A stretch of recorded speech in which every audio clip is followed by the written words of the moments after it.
I'm Suhas Dwarkanath, a coffee connoisseur, trainer, and brewer. I have worked hard to bring coffee culture to India and train the next generation of coffee professionals. And I'm taking a trip with Hyundai to rediscover some of the places that are close to my heart and my journey as a coffee brewer. I'm taking you on a journey right from bean to cup.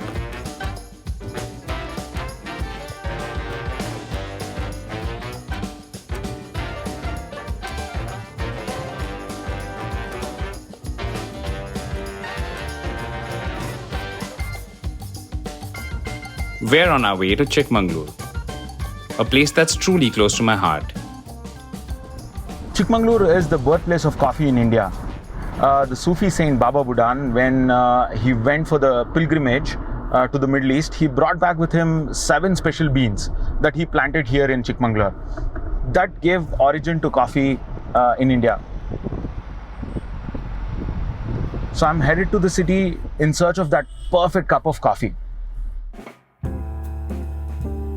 Baba Budangiri is one of the highest mountain ranges in the country where coffee is grown. Because of the climate here, coffee beans take longer to ripen and spend more time getting nutrients from the tree before they are picked. This makes the coffee from this region taste more complex and flavorful, along with bright and acidic undertones. When you're traveling through this part of the country, you really feel the weight of history. And there's a certain mythical quality to the landscape. Coffee has been grown here for over 300 years, and you can trace the origins of each and every bean from India to these ancient hills.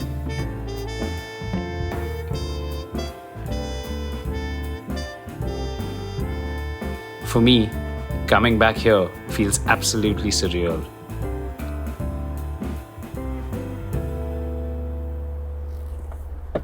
When I used to study coffee, I used to travel to Chikkamagaluru so often, traveling around in these coffee plantations, staying in these different coffee plantations, driving around up these hills. This brings back so much of nostalgia and a rush of memories. It's so thrilling.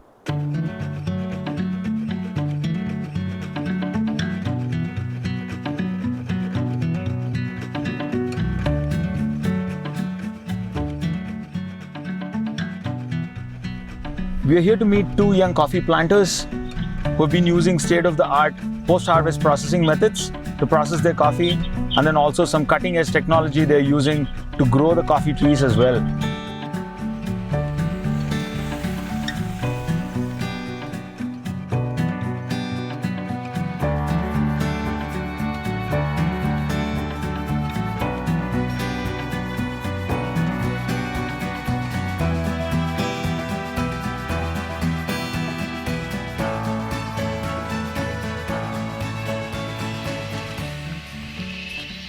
Hey Ishwar, what according to you are the 3 most important things in growing a coffee tree to make that perfect cup of coffee?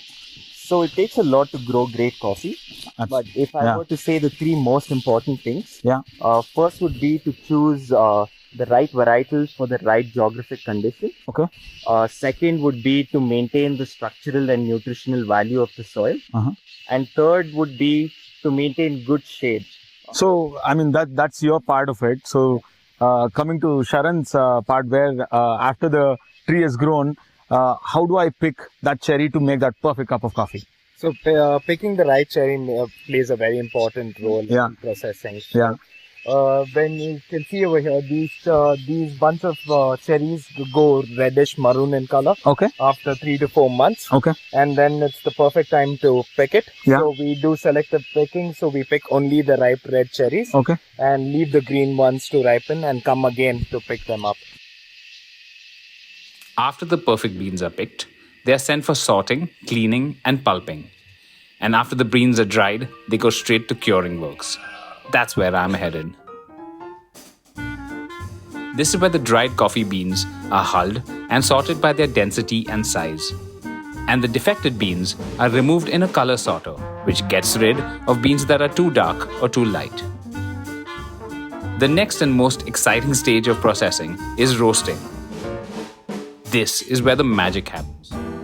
Coffee beans consist of complex chemical constituents like carbohydrates, proteins, lipids, acids, and caffeine. These chemical compounds transform during the roasting process based on the temperature profile of the roast, producing those magical flavors and aromas that we all love.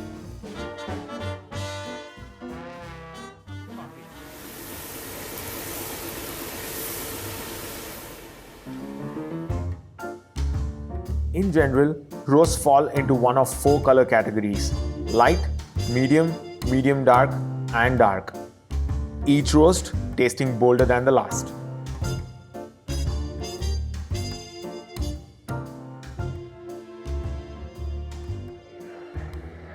There are a lot of brewing methods around the world, and I'm discovering a new brewing method every day. But what I'm going to try today is a cold drip all the way from Japan.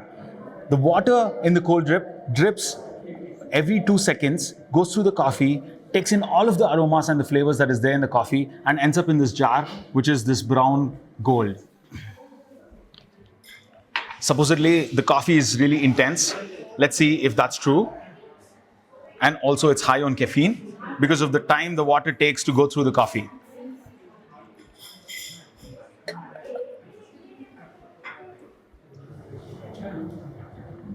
The coffee is quite intense, has a bold body, and surprisingly has a chocolatey aftertaste.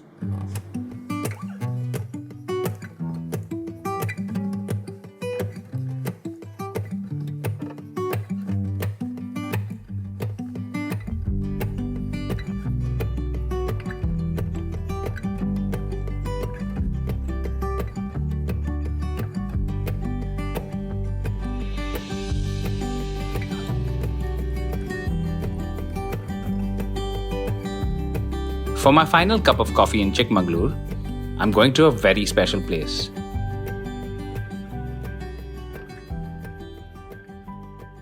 To end this beautiful journey in Chikkamagaluru, I have in front of me 2 cups of coffee. It's brewed the exact same way, but 2 different coffee blends.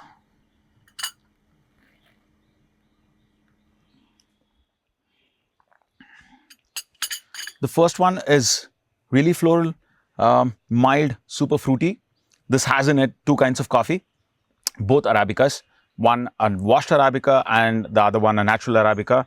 The natural Arabica is giving me all of the fruity flavors, and the washed Arabica that is in this blend is giving me a lot of aroma, very floral, jasmine aromas. The second one I have, let me try it.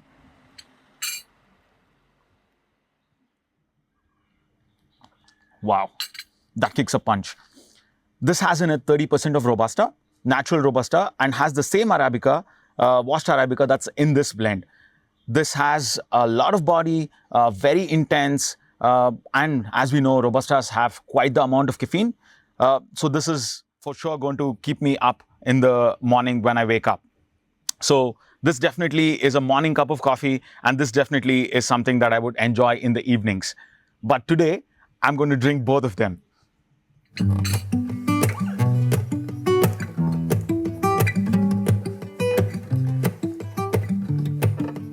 Next, I'm driving to Wayanad, where I'm going to explore the history of the coffee trade in India. And I'm excited to continue my journey.